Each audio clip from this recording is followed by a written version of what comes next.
The fifth. Let's move on now to January 6th. And I remember now. This the man that Donald Trump pardoned and then wanted a meeting with him. And man was a general in the army. And obviously turned on his country. Do you understand? Yes. You know,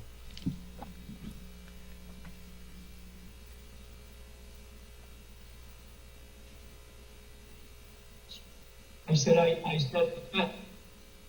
do you believe the violence on January 6th was justified morally? Take the fifth. You believe the violence on January 6th was justified legally? Fifth. General Flynn, do you believe in the peaceful transition of power in the United States of America? The fifth. Let's move on now to January 6th. And I remember now. This the man that Donald Trump pardoned and then wanted a meeting with him. And man was a general in the army. And obviously turned on his country. Do you understand? Yes. You know,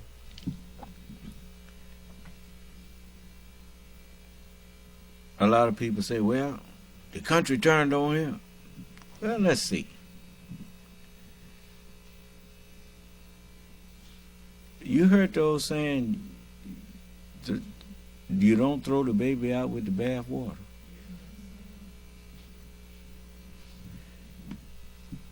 You know what one of the saving graces of the United States is? It's like we used to tell people when I was in the barber shop. You go in there and get a haircut. The difference between a good haircut and a bad haircut is 2 weeks. So if it didn't come out quite right, you don't have to be ready to kill nobody over a bad haircut. That hair gonna grow back. Do you understand? It'll grow back. Is okay, General Flynn, you don't like what's going on in the government. Every 2 years, people that's up there supposed to be in the House of Representatives can be replaced. Every 6 years, those who are in the Senate can be replaced. Every 4 years, you can get a new president. So if it's something in particular that you don't like, it ain't going to last no way. Do you understand? It's set up for change. It's set up for correction. If it needs correcting, find somebody to run for president, run them, elect them, and correct it. But you don't burn the country down. What is it, son? Excuse me, sir. We dropped on YouTube. Well, put it back up. Yes, sir. We're working on it. We didn't run out of time, did we? On our okay. Yeah. We pause it right there.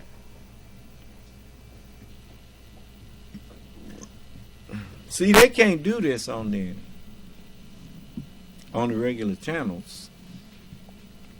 That's why you only get sound bites. See, you know, but you getting the whole thing here, and you finding out that that's why they made such a big deal out of Cassidy Hutchinson. Her testimony sunk that ship. Nobody can claim they wasn't planning nothing. Can nobody claim that they wasn't involved? Because it's all there. And you notice ain't nobody called her a lie either. You see? Let me know when we back up. We're back up on one of our channels, sir. We're getting another one back up now. Okay. I wanted you all to hear this. And this is and since I don't know who's eating today, but you still ain't gonna eat 'cause it's daylight outside. So you got time. So why not spend it here listening to something that could help you? This young lady, she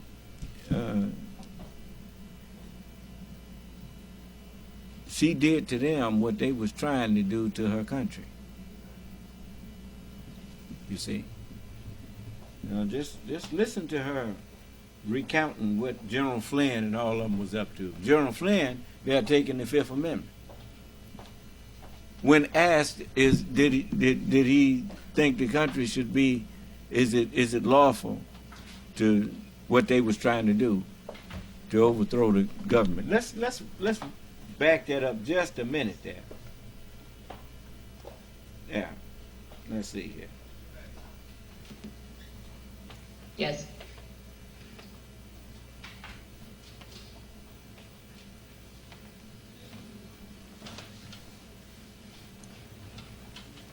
All right, we're back. Congressman James, could you repeat the question, please? Yes. General Flynn, do you believe the violence on January 6th was justified? Can I get clarification? Is that a moral question, or are you asking a legal question? I'm asking both.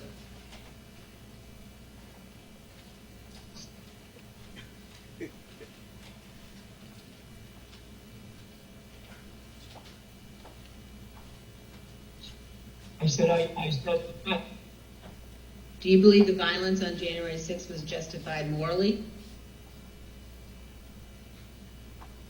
Take the Fifth. You believe the violence on January 6th was justified legally? Fifth. General Flynn, do you believe in the peaceful transition of power in the United States of America? The Fifth. Let's move on now to January 6th and the conduct of Donald Trump and Mark Meadows during the attack on the Capitol.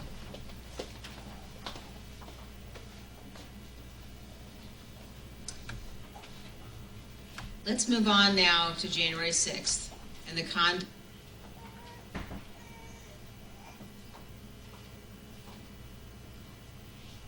on January 6th was justified morally? Take the Fifth. You believe the violence on January 6th was justified legally? Fifth.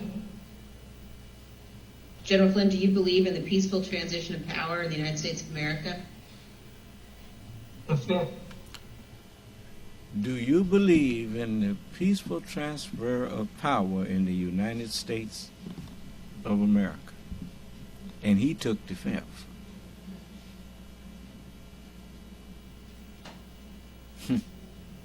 That's really something, ain't it?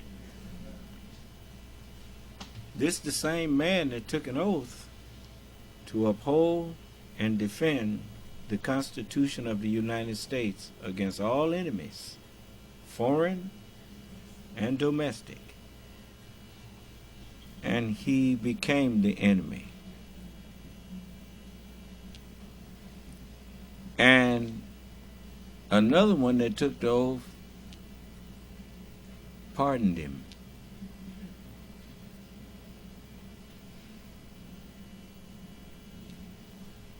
Any of y'all that you still think Donald Trump needs to be president of the United States?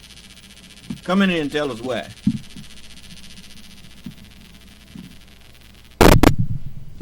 Those who think Trump should be president of the United States, come in here and pitch us your reason why you think that he should be president.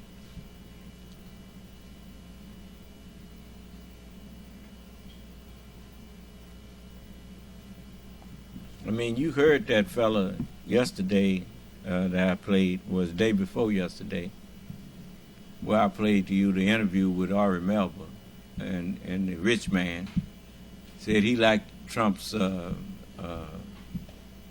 what was it, what do you call him, his economic policy. He didn't have no economic policy other than to cut taxes for rich people. What was that? What was that? I mean, really. I mean, you know, I mean, these people, they think everybody is a fool but them.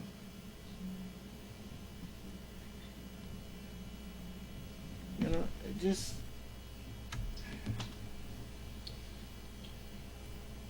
Let's move on now to January 6th and the conduct of Donald Trump and Mark Meadows during the attack on the Capitol. Ms. Hutchinson, I'd like now for us to listen to a description, your description of what transpired in the West Wing during the attack.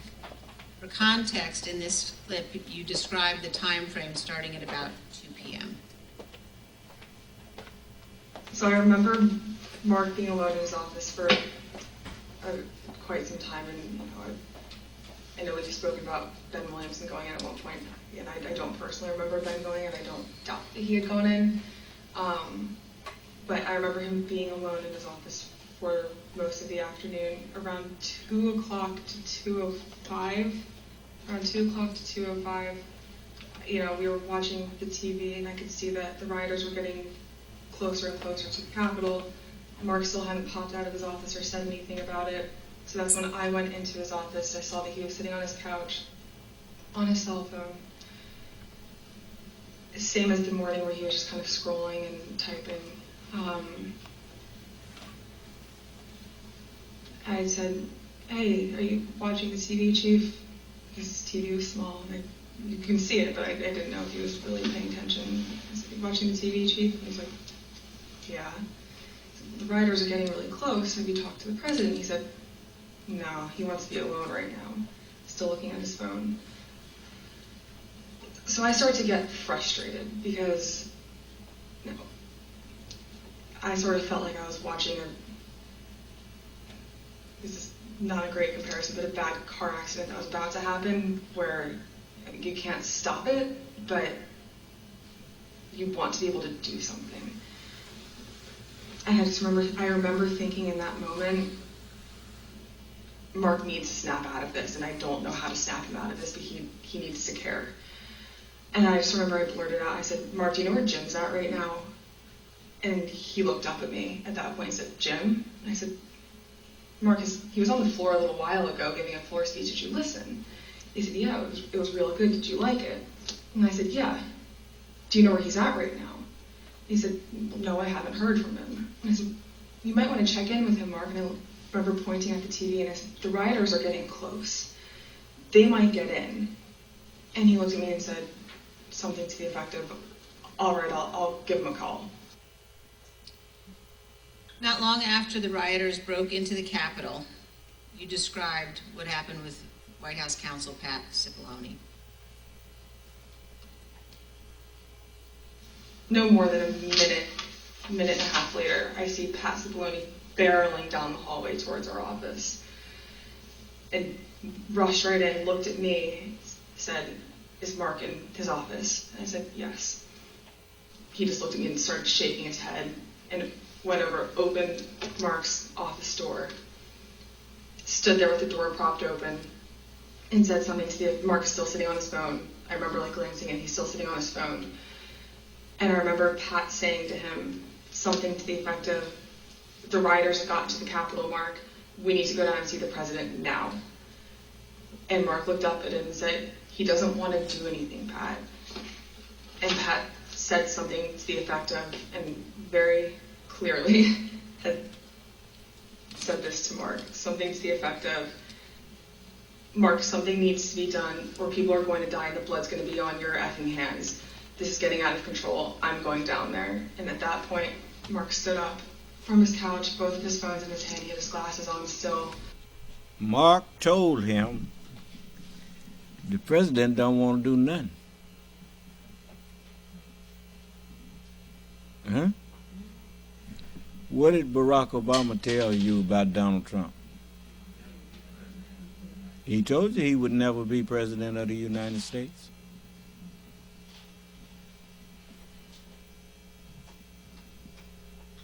Huh? You know, I mean, you know, if where's my cup at? Yeah. This is a cup of what's in it. If ain't nothing in it but a corner, it's a cup of nothing. Is the best interest of the United States in Donald Trump when he ain't president of the United States? See, I try to make stuff so simple that even a child can understand it. And when I do that, I know grown folks ain't got no excuse. You call a glass, a cup, a pitcher, a bottle, you call it of what's in it. President of the United States. If he don't uphold the Constitution, which is what constitutes the United States. That's the thread. That whole you got thread holding your trousers together, holding your garments together. It's holding everything that you got on together. Pull them threads out, and you got no garment. Take the Constitution away, there is no United States. Fail to uphold the Constitution, and you failed to be the president.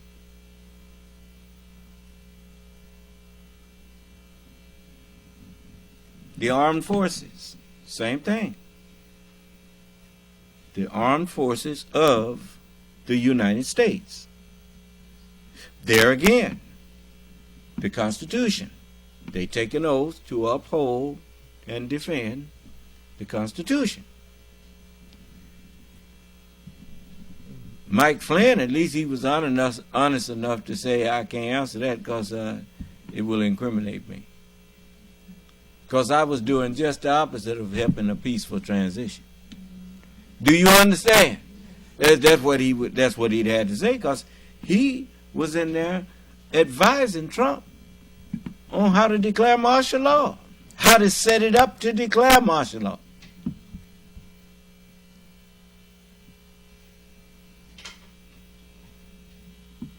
So he didn't believe in the peaceful transfer of power. And he had to take the fifth because he don't know how much of that, the rest of that they knew. But he know they know something. Otherwise, he wouldn't be asking him them questions.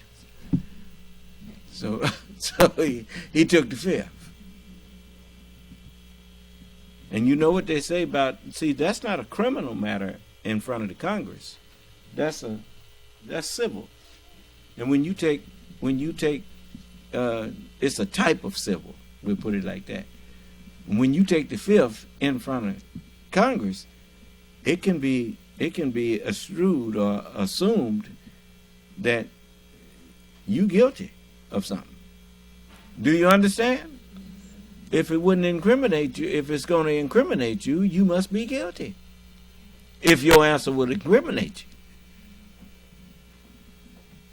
Because saying that you believe in the peaceful transfer of power in the United States, saying yes to that, how's that going to incriminate you? I didn't hear you.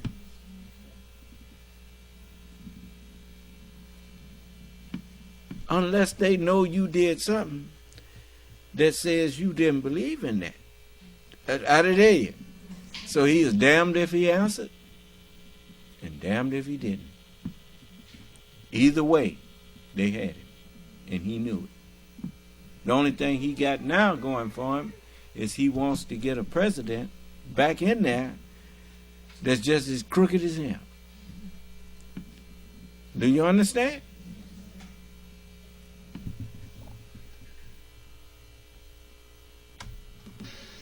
He walked out with Pat. He put both of his phones on my desk and said, "Let me know if Jim calls." And they walked out and went down to the dining room. A few minutes later, Representative Jordan called back. A couple minutes later, so likely around between 2:15 and 2:25. I know the tweet went out at 2:24. I don't remember if I was there when the tweet went out or if it happened right afterwards, but Jim had called. I answered the phone, said 1 second. He knew it was, I guess he knew it was, and I introduced myself, but I don't remember if he called my cell phone or if he had called one of Mark's. But I answered the phone and said, 1 sec, Mark's down the hall, I'm going to go hand the phone to him. He said, okay. So I went down, I asked the valet if Mark was in the dining room. Valet said yes. I opened the door to the dining room, briefly stepped in to get Mark's attention, showed him the phone, like flipped the phone his way so he could see it said Jim Jordan.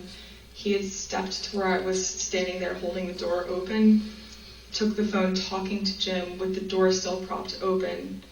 So I took a few steps back. So I probably was 2 feet from Mark. He was standing in the doorway going to the Oval Office dining room.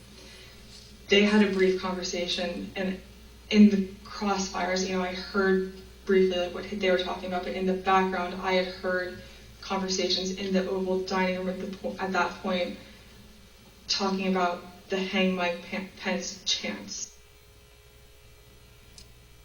That clip ended, Ms. Hutchinson, with you recalling that you heard the President, Mr. Meadows, and the White House counsel discussing the hang Mike Pence chants. And then you described for us what happened next. It wasn't until Mark hung up the phone, handed it back to me. I went back to my desk. A couple minutes later, him and Pat came back, possibly Eric Hirschman too. I'm pretty sure Eric Hirschman was there. But I'm confident it was Pat that was there. I remember Pat saying something to the effect of, "Mark, we need to do something more.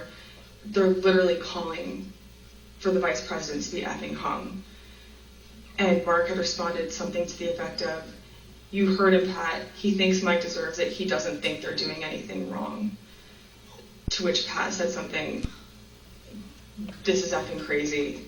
We need to be doing something more," briefly stepped into Mark's office. And when Mark had said something, now you see why he don't want no trial.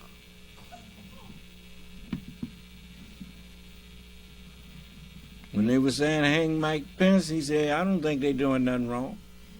That's what Donald Trump, he didn't think the crowd was doing nothing wrong. They ought to kill him. That's what he was thinking. And frankly, Mike Pence, he messed around there and made his bed with the devil. And what you expect to get? What kind of reward you expect to get from the devil? I mean, really. And he always talking like he's so religious. But what you doing in bed with the devil? Every time he's up there lying, Mike Pence was back there in the background with a Chester cat grin on his face, nodding up and down like a bubblehead. I mean, really. But I can appreciate him having having a line that he drew on that. But I'm going to tell you something. He should have drew the line a whole lot sooner than he drew the line. Because he could have truly shown his patriotism if he had just resigned under Donald Trump. Now that was one that could have resigned and it would have did some good.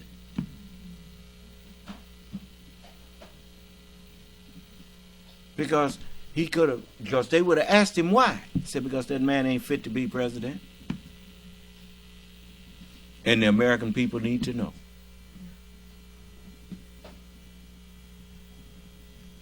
But you gotta have a patriot's heart to do that. Otherwise, see, a patriot is someone who, like that song says, "Oh, beautiful for people freed in liberating strife, who more than self, their country they loved, and mercy, the word of God, more than life." See, most people don't know what mercy is. That's the word of God. You see? And so, and the word of God more than life. You see, and when you're dealing with somebody like that, ain't no sense in threatening him. It ain't gonna do no good. You got to kill him. Do you understand? You just got to kill him. As that boy said on Shooter. He said, it's always some poor soul that thinks one man could make a difference. And in order to convince him otherwise, you got to kill him. Do you understand?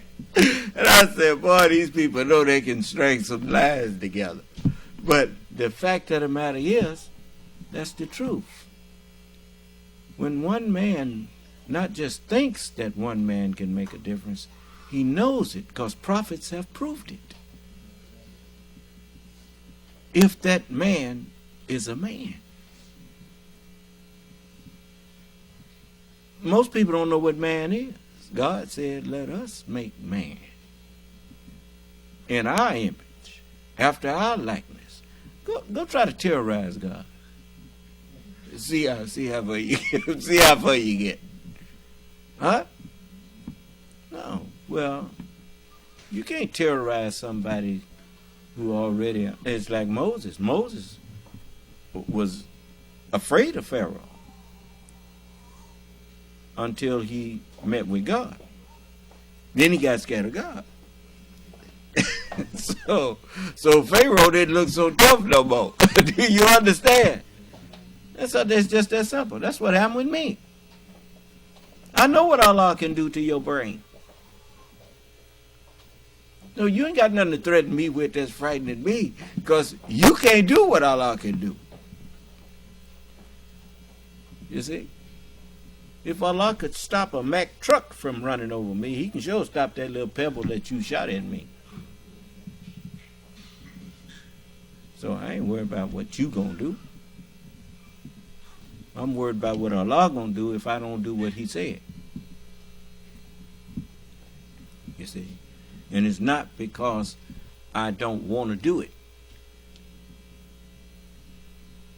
It's because I love Allah and I love my people, and I will do whatever I can to help my own people.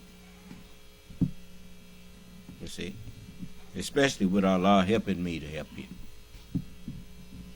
So he don't send his messenger out and desert his messenger. The devil do that. You notice, the devil done made all these preachers. They got all these schools of theology. Now I'm out here condemning what he taught them, and he ain't said a word. How come he don't come and defend them? Because he know he's a liar. And he know I know he's a liar. So he don't say nothing. He let you figure it out on your own. And then if you go to him and try to get him to come in here, he'll say, oh, I know what he's doing. I'm watching it. That's all he gonna say. He watching. We know it. Yeah. So, what? We gonna get through with this. It's almost through. But you needed to hear this whole testimony. I know a lot. How many of y'all watched the whole thing? See? Not many. Because, I mean, that's just the way we are. They didn't make us to be serious-minded. We have to get serious-minded. We ain't worried about what happens to the United States, yet we live here.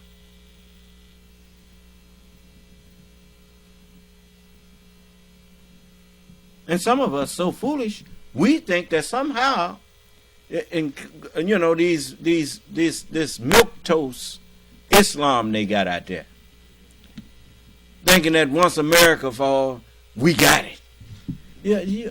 What are you doing right now that's going to convince you that you got it if this one go away?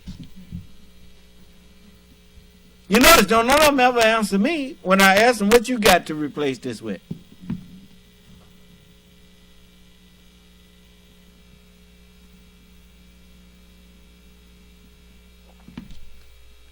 I don't watch relay races before.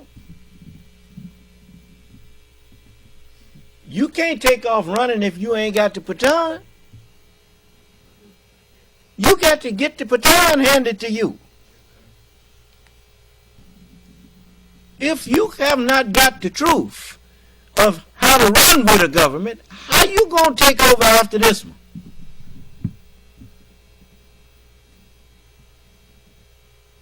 And take it further. A lot of the truth is not such that it takes you backwards.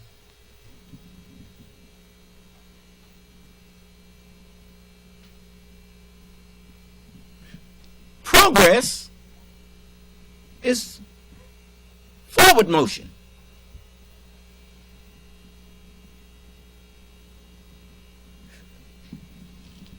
I say to you that except your righteousness exceed that of the Pharisees and the scribes, you shall not inherit the kingdom.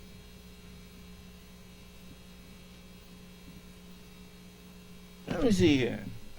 Where's that, brother? I don't want to mess up my screen here. Except your righteousness exceed that. Just put that in there. Where's that? Matthew chapter 5, verse 20. Matthew chapter 5, verse 20. For I say unto you, that except your righteousness shall exceed the righteousness of the scribes and Pharisees, you shall in no case enter into the kingdom of heaven. Huh?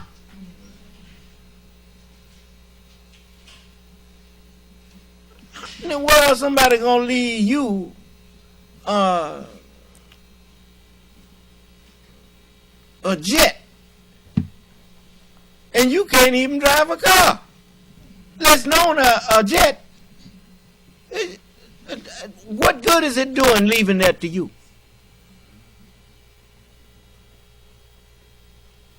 Did you honestly think Allah was going to bring a nation into existence as great as this one, and then let it go and ain't nothing to replace it with? What you think? Allah stupid? Come on. What?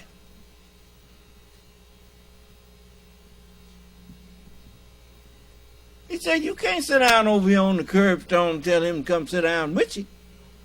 He said, no, you.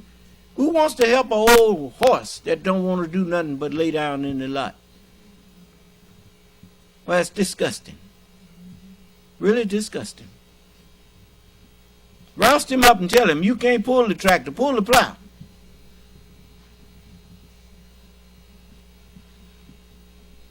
Here, it's anytime you claim that you recognize the reality of God,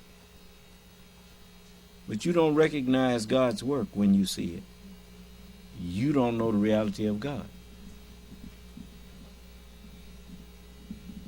See? That's why you were told to wait on the Lord. Because you couldn't see that this was God's doing. Even though it's in God's book.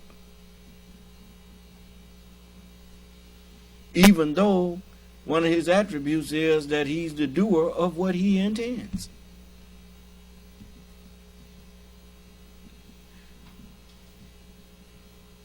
What is prophecy? God's intentions. I need. That's how he knows it's going to happen. Because he makes it happen.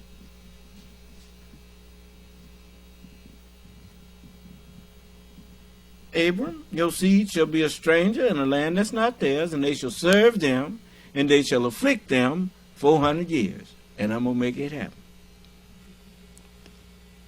It's just that simple.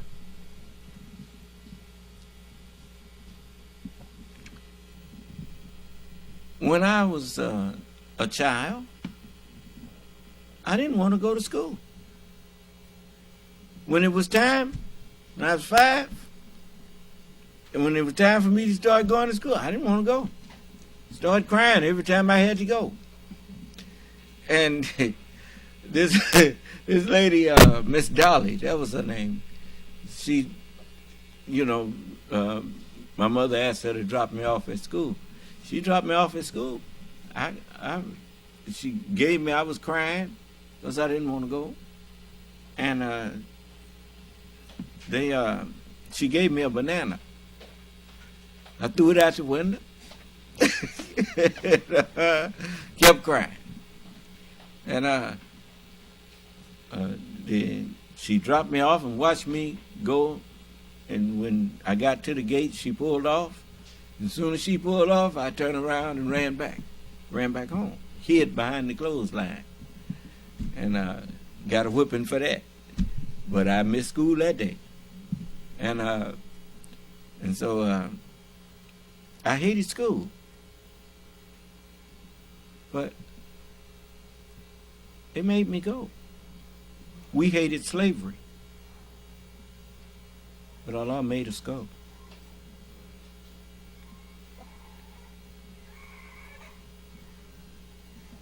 And now, look at me standing up here. I can read, so school did me some good. And now, look at me. I can understand evil, and I understand it from experiencing being under it.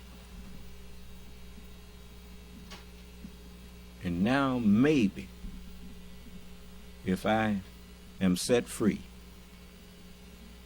I can build a civilization with the knowledge I have that will not incorporate all of the evils that I am aware of. And just maybe that civilization will last.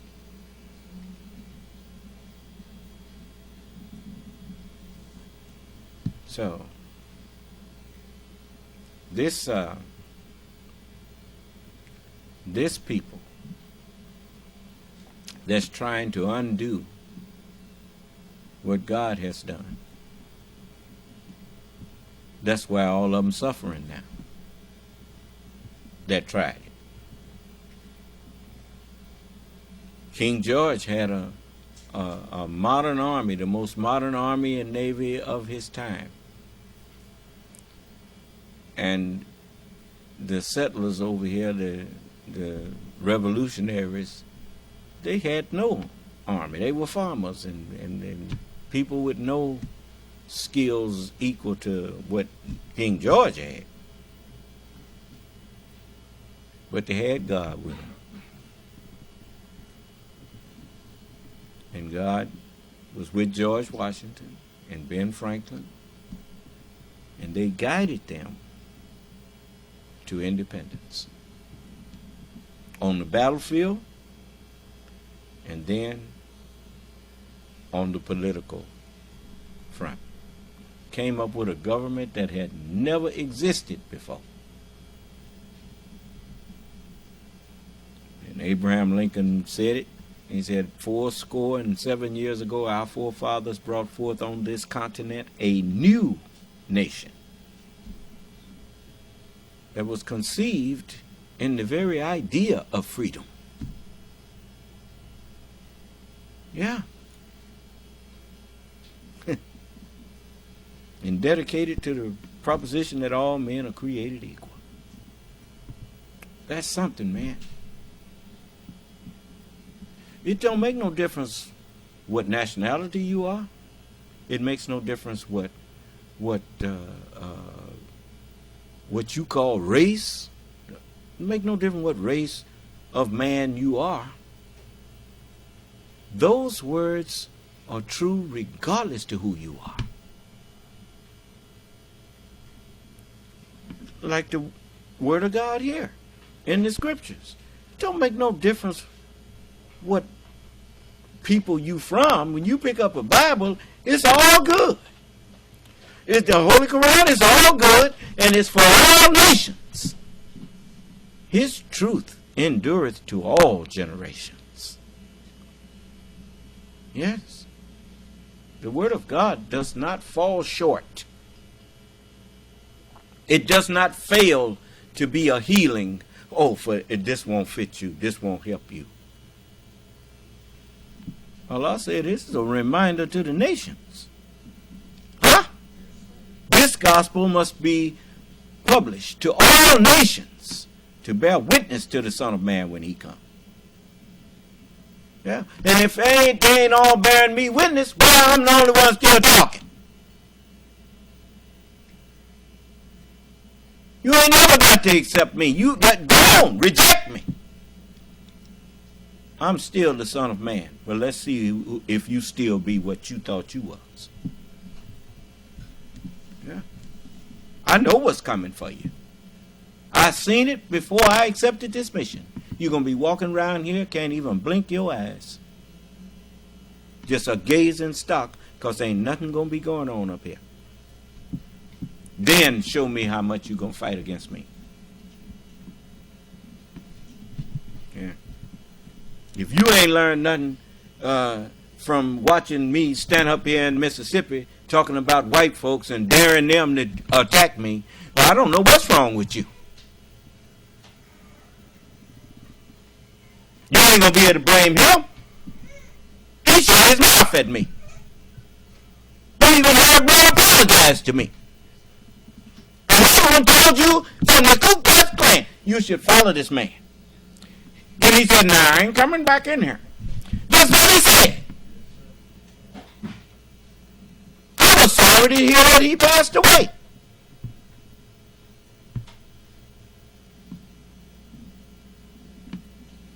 Because you know he was more justified than many of my people that I grew up in the midst of.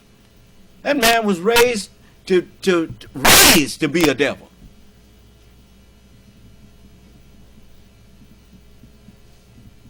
He didn't have no choice. Lied to by his own parents.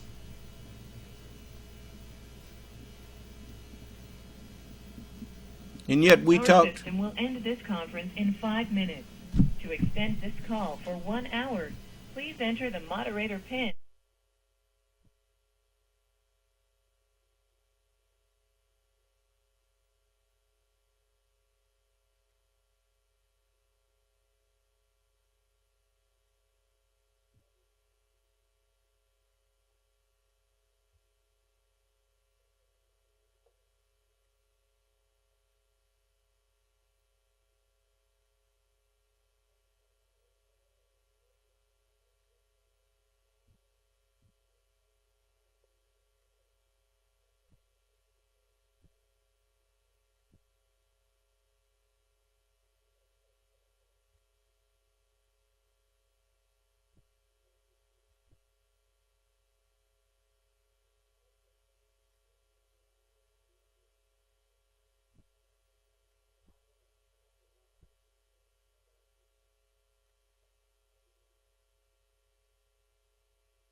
Yeah.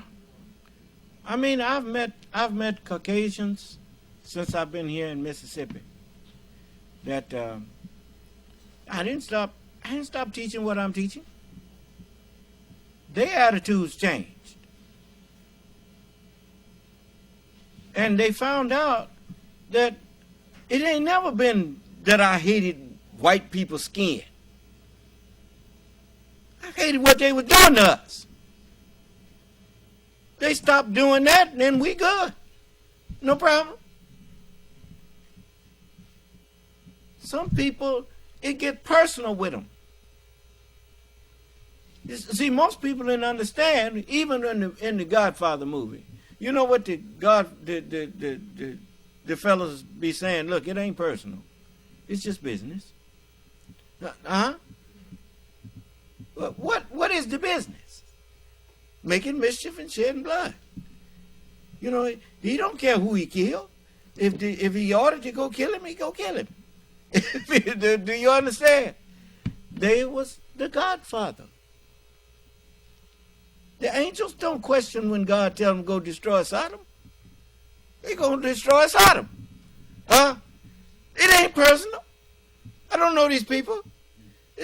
When the military of the United States is ordered to go, when I was ordered to go to Vietnam, didn't nobody tell me why I was going. They just say go. You shipping out next week, and you go and get ready. They give you a leave, maybe a 30-day leave. Whenever you're going to be shipped out there, let you go on leave and say your goodbyes, and then you go back and you're gone. You don't say, I ain't going. Yeah, you're going. That's that. He was like God because he was given dominion. So he became the grantor of dominion over what he was given dominion on. He became the landlord. Huh? You notice. Now when he's out there on the ocean, he got what, a 200-mile limit that he claims. Is that right? But that's about it. I think it's 200 miles, ain't it? Depending on how big he is and how tough he is, they may claim less or more, and but now he can't claim nothing because it's all mine. Anyone who say the earth don't belong to me, and everything on it and everything in it, come in here and unmute your phone and tell me that. Tell me that it don't belong to me. And I'll show you that it's written that it does belong to me. That's what Elijah came for. He told me, he said the earth belongs to you. He said it was taken away from you. He said Israel taking it away from you. Jacob took it away from you. He said, come on. I want to give it back to you. He said, but now you the true owner. He said, Israel taking it away from you. But now, come on, I want to give it back to you. He couldn't give it back to me as a baby. But he knew I would grow into understanding who I am and who everybody else is. And he knew that I would take charge. You see? And I'm taking charge. You see? And people that think that they can stop that, they better remember the manifest destiny that the white man had. And you better take a lesson from that. For now, I'm the one with the manifest destiny. You see? You see? You see how our nation is growing? Yes. And we growing the right way. We growing in peace. And we growing in wisdom. And that's what makes us grow in peace. Because instead of crying about stuff that bothers us, we figure it out and deal with it. I didn't hear you. We ain't going to hide in there talking about let's go march. March to who? Could you imagine yourself marching to Washington with Donald Trump sitting up there as president? and you going up there marching, looking for him to do something for what? Do something For you for what? No, man. I feel too dignified to be begging another man to do for me what I can do for myself. And that's the way you feel. Because all we have to do is do what they did for themselves. They united and made the greatest nation that had ever existed.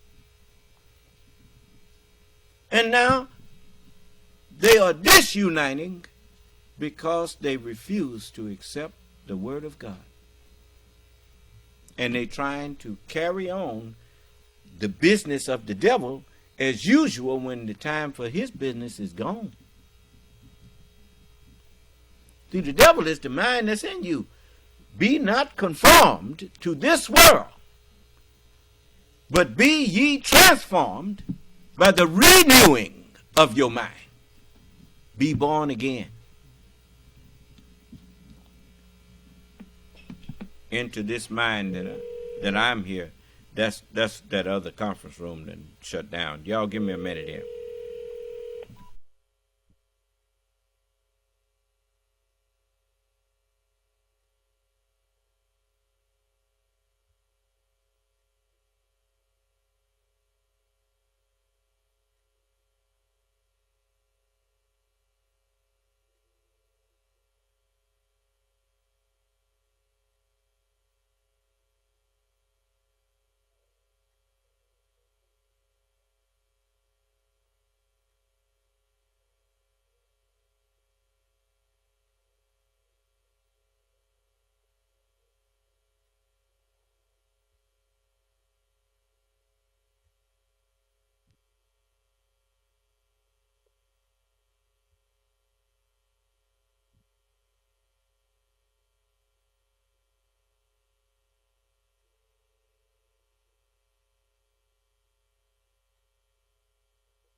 Did you hit the record button again? Make sure it's being recorded, brother. Jonathan Karl, President Trump was asked about the supporters chanting "Hang Mike Pence" last year.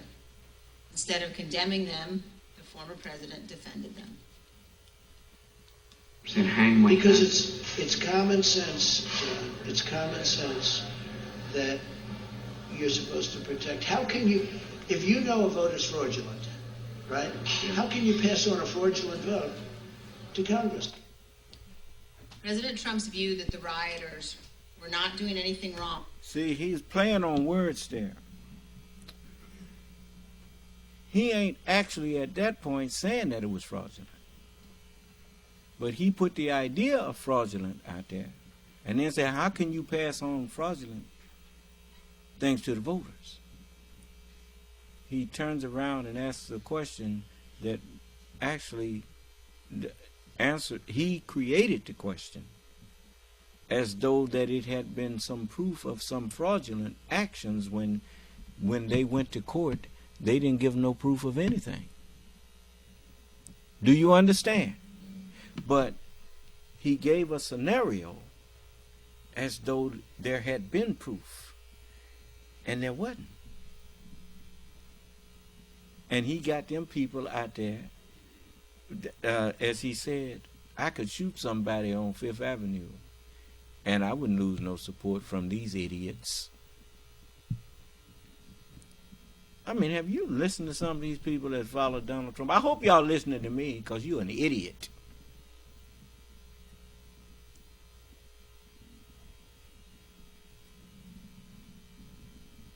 And by the way, that was the original meaning of Christian. Idiot. Look it up. Cretin. Cretin. One of the spellings of the word Cretan is Christian.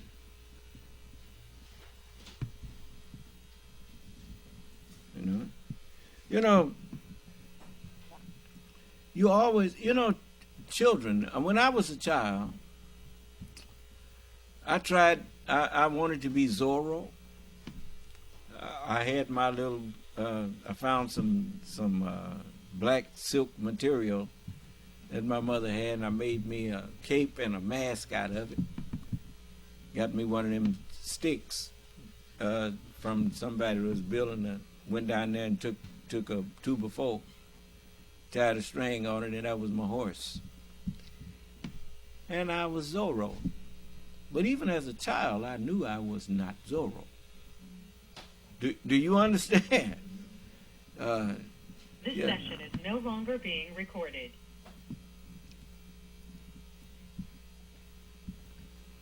Why'd you stop recording? I just called it back, so it couldn't have did it itself. You need to hit the record button on it now and record it. Well, it's already done. Huh? All right, no problem. Now, sometime I ask for what I can't get, so when he go to clowning with me, I just, all right. But I pretended to be Zorro. But I knew I was pretending.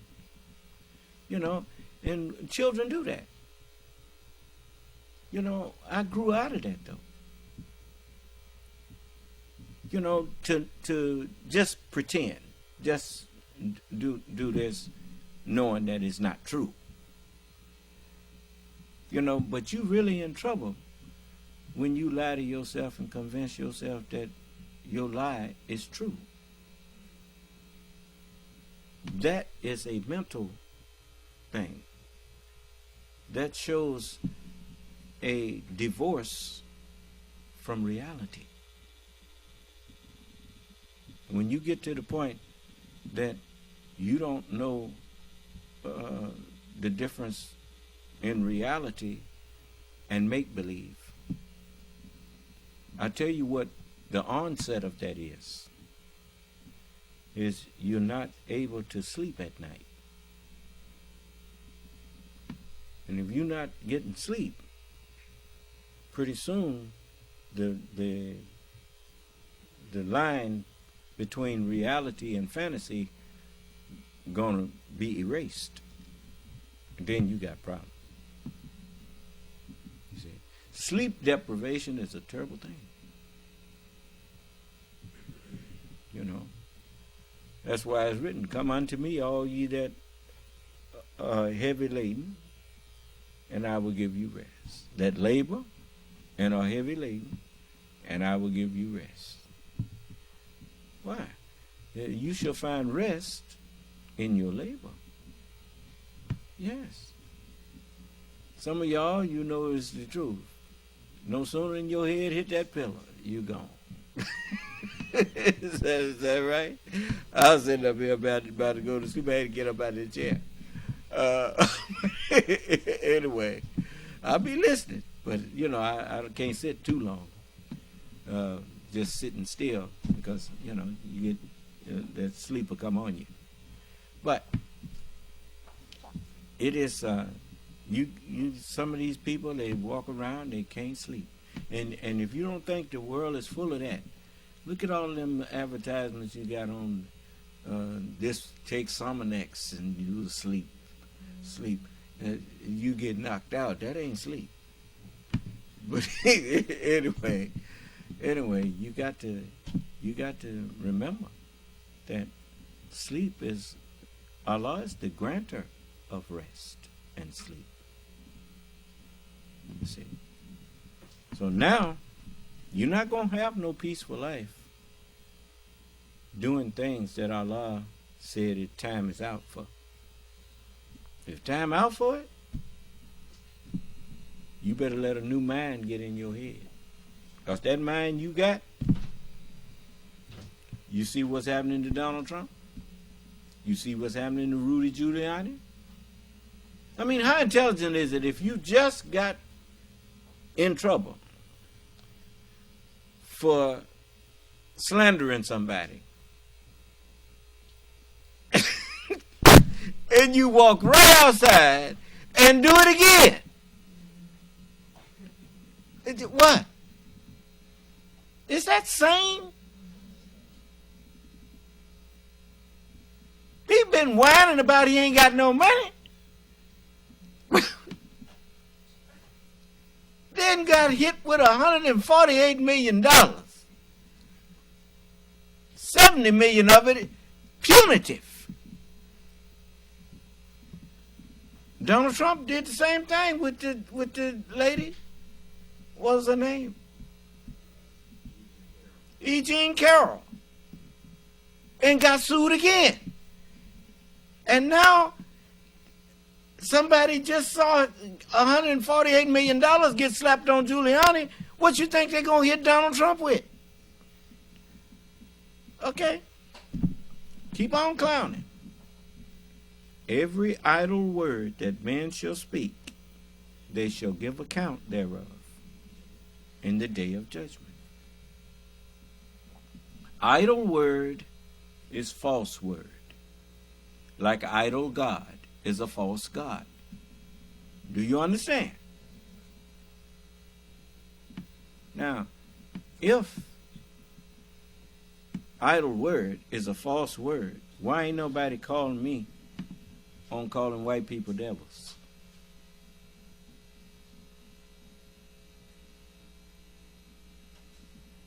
You see, they know that I've been paying attention.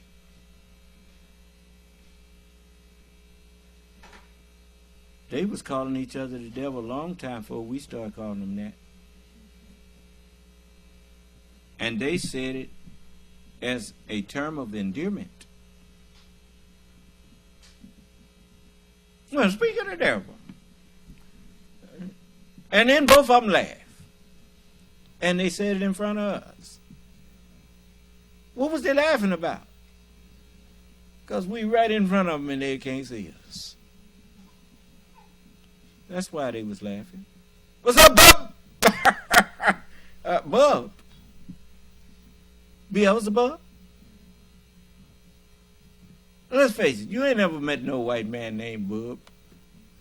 Then why they say Bub? See? So he know it's over. He had a nice run, but it's over. Do you understand? We still here. He didn't get rid of us. No, didn't get rid of righteousness. Righteousness is still here. Now, his job is finished. It is done. I am Alpha and Omega. The first and the last, the beginning and the ending. Okay. So now you can get this mind in you that was in Christ if you got sense enough to let it in. And that quote, Mike deserved it, helps us. Yes, sir?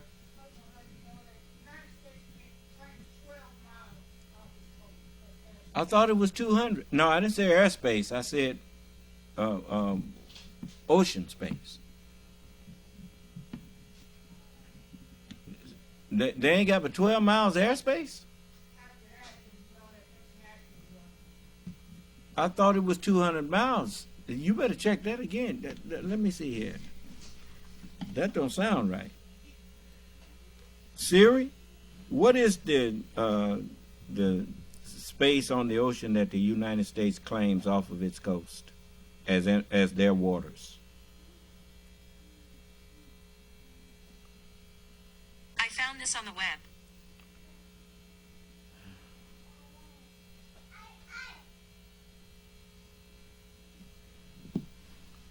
Nah, I didn't ask the question right. What do they call it?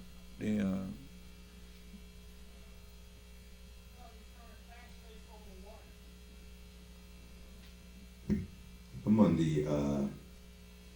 the National Oceanic and Atmospheric Administration website, and they have here something called maritime zones and boundaries, and it says the United States proclaimed jurisdiction and control over its continental shelf in 1945.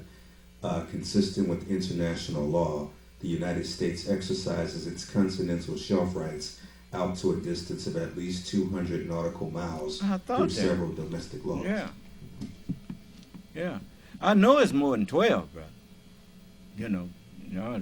That's just a little bit over the horizon. You got on smaller nations they cut it, but on these big nations they don't want you that close. You don't want no submarine 12 miles off the coast of, you don't want no nuclear sub 12 miles off the coast of California or New York. 12 miles, you through.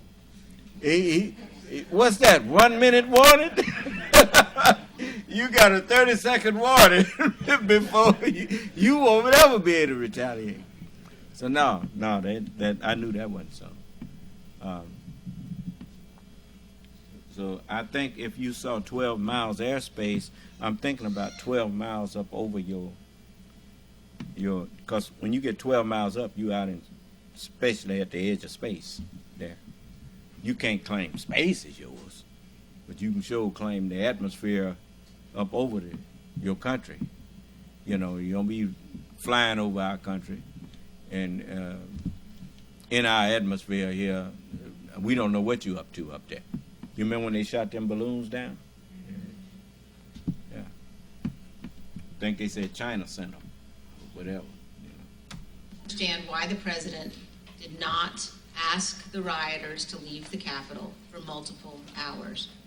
In fact, he put this tweet out at 2:24 p.m.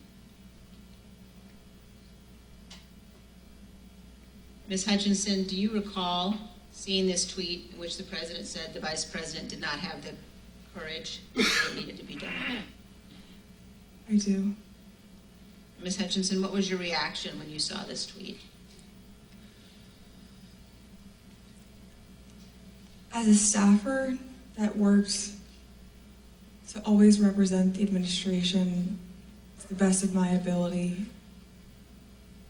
and to showcase the good things that he had done for the country, I remember feeling frustrated, disappointed, and really, it felt personal. It was really sad. As an American, I was disgusted. It was unpatriotic. It was un-American. We were watching the Capitol building get defaced over a lie.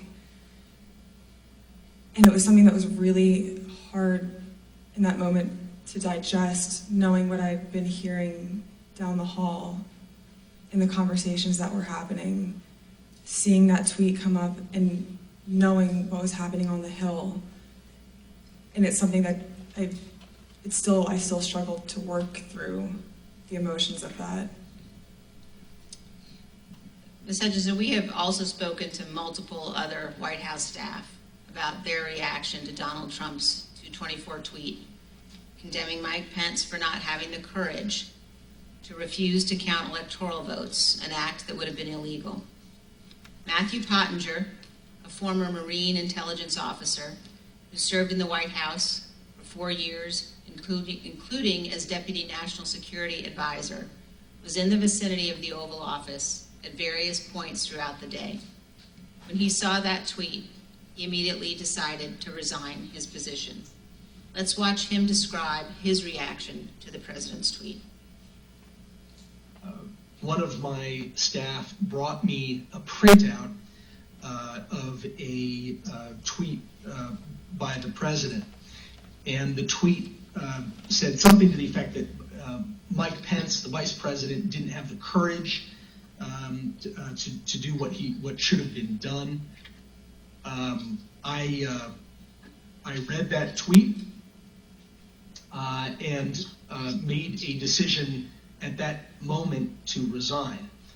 That's where I knew that I was leaving that day, once I read that tweet.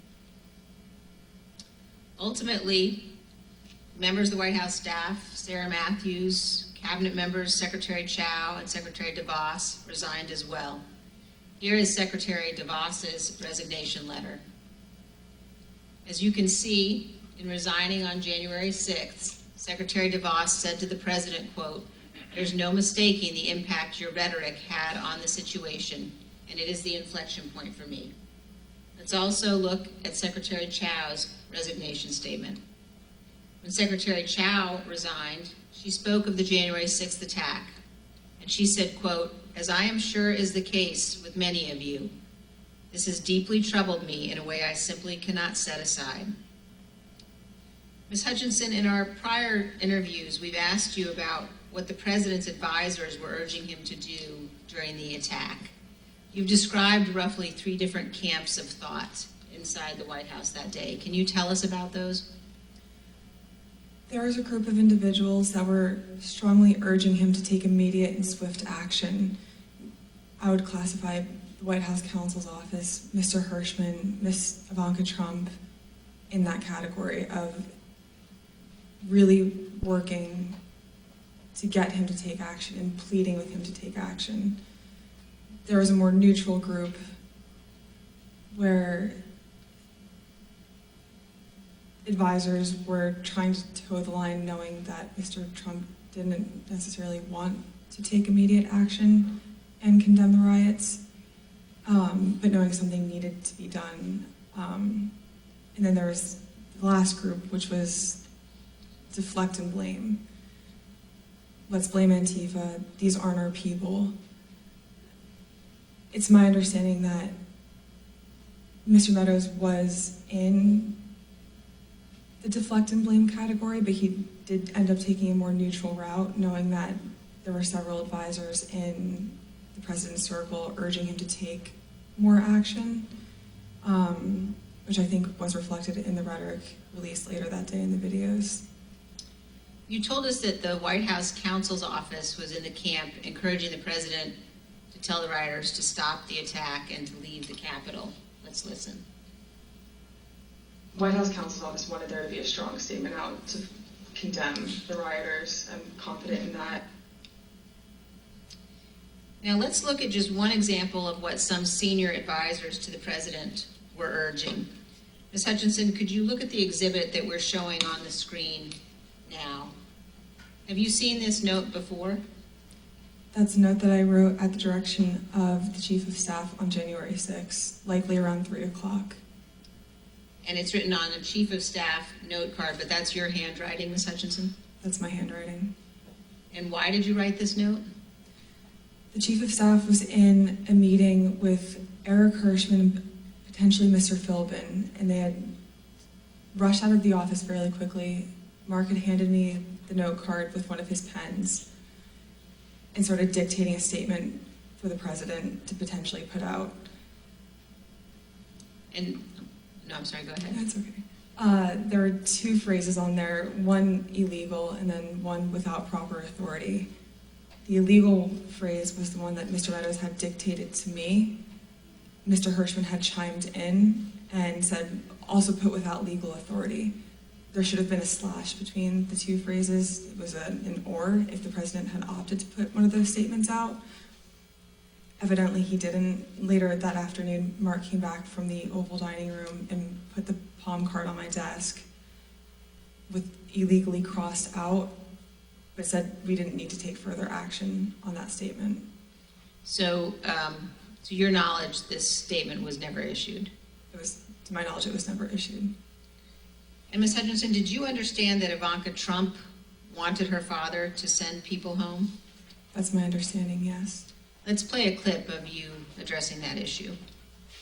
I remember her saying at various points, she wanted her dad to send them home. She wanted her dad to tell them to go home peacefully. And she wanted to include language that he necessarily wasn't on board with at the time. Now you notice, by saying to her daddy, you need to send him home, daddy. You need to tell him to go home peacefully. They're acknowledging that he was in control of it. Now, I think, some of y'all, you can catch the last 15 or 20 minutes of it on there yourself. But this, I think you needed to hear, because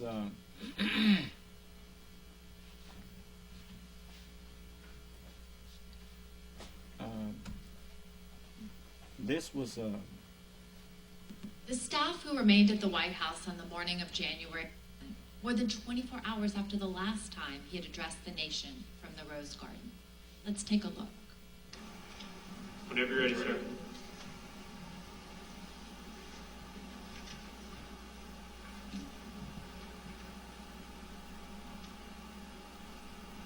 I would like to begin by addressing the heinous attack yesterday, and to those who broke the law, you will pay.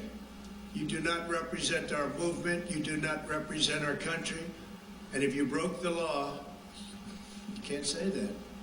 I already said you will pay. The demonstrators who infiltrated the Capitol have defied the seat of justice. It's defiled, right? See, I can't see it very well. Okay, I'll do this. I'm going to do this. Let's go. But this election is now over.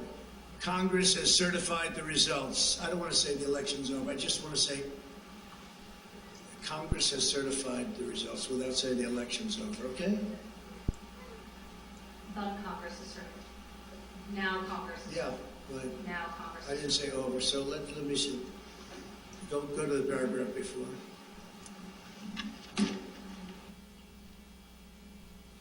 Okay?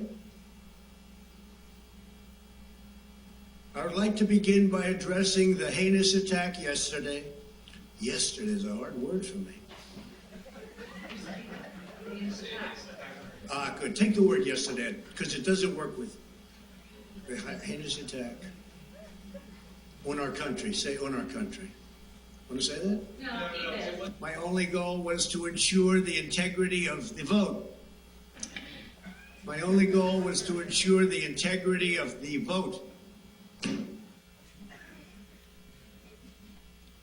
On January 7th, one day after he incited an insurrection based on a lie, President Trump still could not say that the election was over. Mr. Pottinger, you've taken the oath multiple times in the Marines and as an official in the executive branch. Can you please share with us your view of... Now I'm going to tell you something. You know, I've always had a respect for the Marine Corps, because I know it from the inside. And I don't know anywhere in history where a Marine actually committed treason.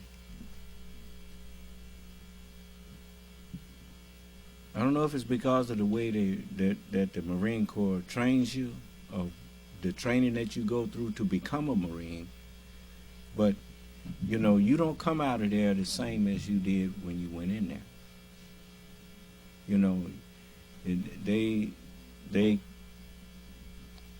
You come out of there with a sense of pride and a purpose, and I give them that. They build men to a point. Manhood is, I share a lot of what I learned in the Marine Corps. I share that with y'all. As far as how men should conduct themselves. The Honorable Elijah Muhammad, he taught us things that it was like he had been in there. It's like he said, a coward Muslim ain't no Muslim. A Marine ain't no coward. If you come out a coward, something went wrong with you. When you start thinking that you are more important than your nation or your people, you have lost the purpose of that training.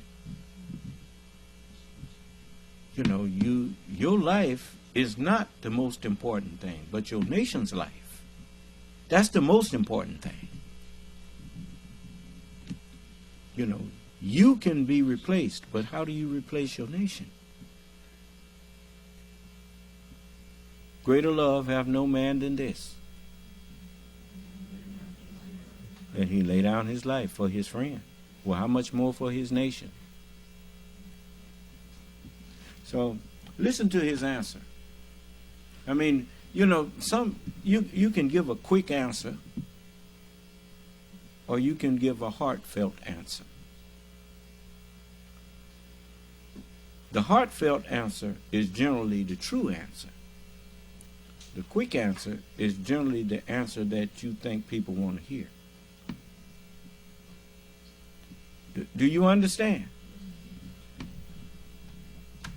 Of office and how that translates into accepting election results and a transfer of power?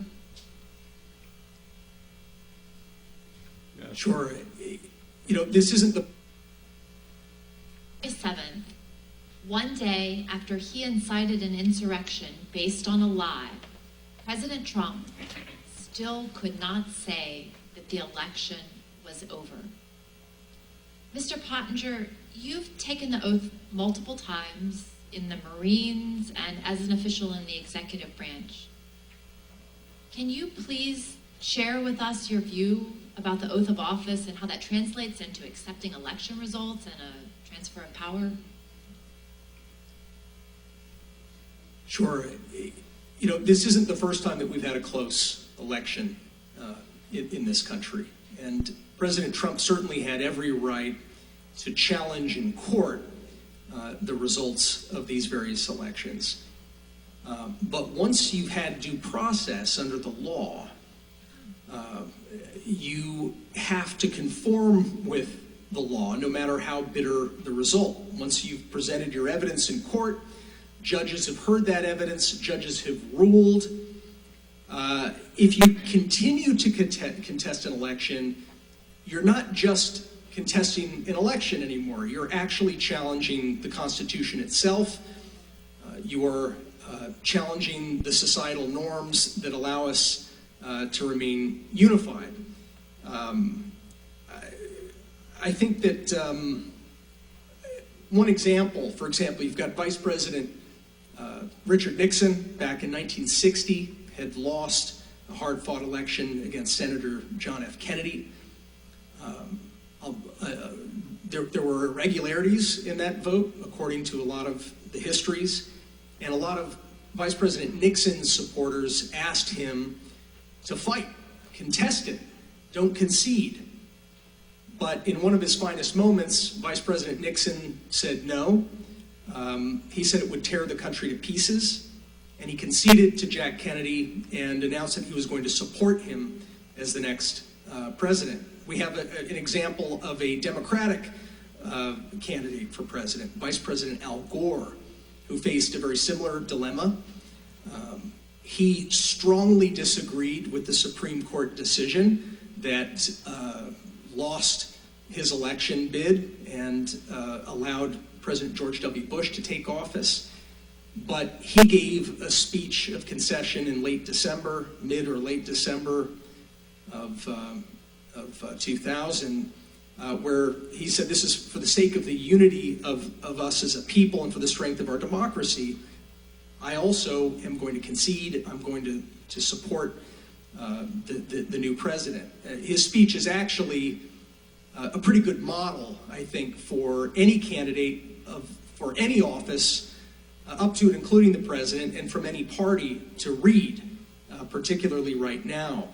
The oath that our presidents take, it's very similar to the oath of office I took as a U.S. Marine officer and the oath I took as a White House official. It is to support and defend the Constitution. It's to protect the Constitution, to bear true faith and allegiance to the Constitution. And it is a sacred oath. It's an oath that we take before our families. We take that oath before God. I think that we have an obligation to live by that oath. I do still believe that we have the most ingenious system of government on earth, despite its imperfections. I don't envy countries that don't have this system that actually allows for a predictable, peaceful transfer of government every 4 to 8 years, and it's not something that we should take for granted. Thank you. I think that says it all. You know, if you can't admire something just because you don't like the person who have it, it's not that it ain't good. You just don't like the one who got it. So you pretend not to admire it. If you know, jealousy is a form of admiration.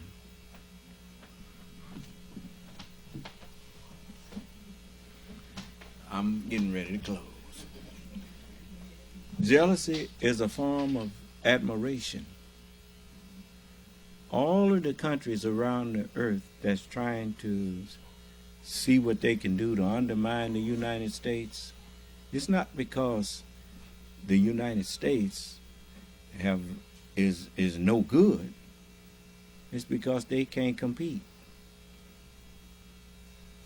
Because if they could compete, they wouldn't have to spend so much time trying to bring this one down. All they have to do is just go ahead and do what they're going to do, and they would attract all of the people that the United States attracted.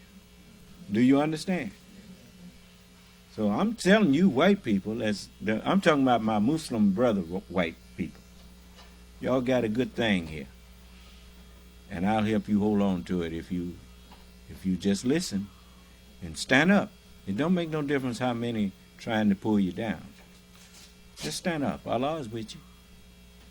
If Allah wasn't with you, I wouldn't be standing up here talking to you.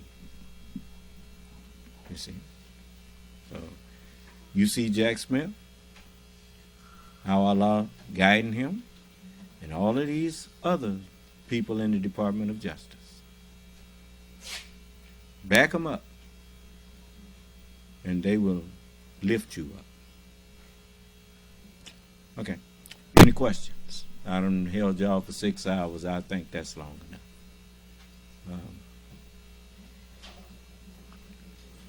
And my timekeeper here, she come tell me it's time. Time to go. Is that right? Okay. All right. And may Allah bless us, keep us safe, and in our right minds. May Allah's Assalamu alaikum. recording has started. Goodbye.